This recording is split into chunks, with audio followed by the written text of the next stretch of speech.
नमस्कार माझ्या मित्रांनो आणि मैत्रिणींनो. FYBA सेमेस्टर 2 ची मराठीची परीक्षा आता अगदी डोक्यावर आली आहे नाही का?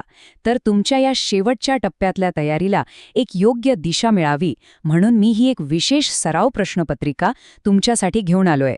सगळ्यात आधी एक महत्त्वाची गोष्ट, आपला पेपर आहे सोमवारी सकाळी 10 ते 12 या वेळेत. त्यामुळे हा जो आपण आता सराव करणार आहोत ना, याने तुमच्या अंतिम तयारीला एक चांगला पुश मिळेल, एक भक्कम आधार मिळेल.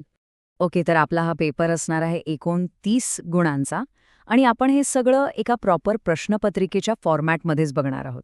म्हणजे काय की तुम्हाला परीक्षेचाच फील येईल आणि कोणते प्रश्न महत्त्वाचे आहेत याचा एक चांगला अंदाजही येईल. चला तर मग आता जास्त वेळ न घालवता आपण थेट सरावाला सुरुवात करूया. हे महत्त्वाचे प्रश्न आपण असे काही पक्के करूया की परीक्षेला जाताना तुमचा आत्मविश्वास एकदम हाय असेल. ठीक आहे, तर आपल्या पेपरचा पहिला विभाग आहे लघुत्तरी प्रश्नांचा, म्हणजेच छोटे प्रश्न. या सेक्शनसाठी तुम्हाला मिळणार आहेत 10 मार्क. यात तुमच्या बेसिक कॉन्सेप्ट्स चेक केल्या जातील. इथे बघा, तुम्हाला 6 प्रश्न दिसतायत, पण घाबरायचं नाही. यातले फक्त कोणतेही 5च सोडवायचे आहेत आणि प्रत्येक प्रश्नासाठी तुम्हाला 2 गुण मिळणार आहेत. हे प्रश्न मुख्यत्वे प्रेमा तुझा रंग कसा ह्या नाटकावर आणि नाटकाच्या थिअरीवर म्हणजे सैद्धांतिक भागावर आहेत. त्यामुळे हा भाग नीट वाचून ठेवणं खूप महत्वाचं आहे. चला, छोटे प्रश्न तर झाले. आता मोठ्या प्रश्नांसाठी तयार आहात ना?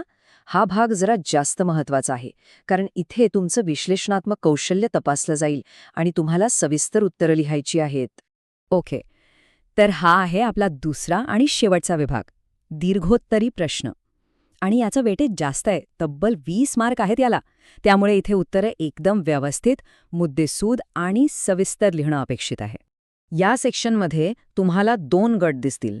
प्रत्येक गटातून एक प्रश्न सोडवायचा आहे, प्रत्येकी 10-10 मार्कांसाठी.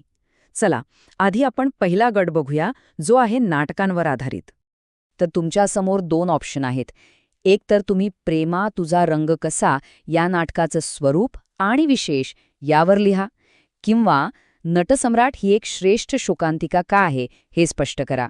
आता विचार करा, तुमचं कोणतं नाटक जास्त चांगलं तयार आहे तेच निवडा.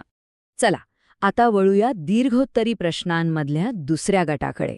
हा प्रश्नसुद्धा 10 मार्कांसाठी आहे आणि हा साहित्याच्या सैद्धांतिक भागावर म्हणजे थिअरीवर आहे. इथे पण तुम्हाला चॉईस आहे. एकतर नाटक म्हणजे काय आणि त्याचे घटक सांगा, किंवा ललित गद्य या साहित्य प्रकाराबद्दल सविस्तर लिहा.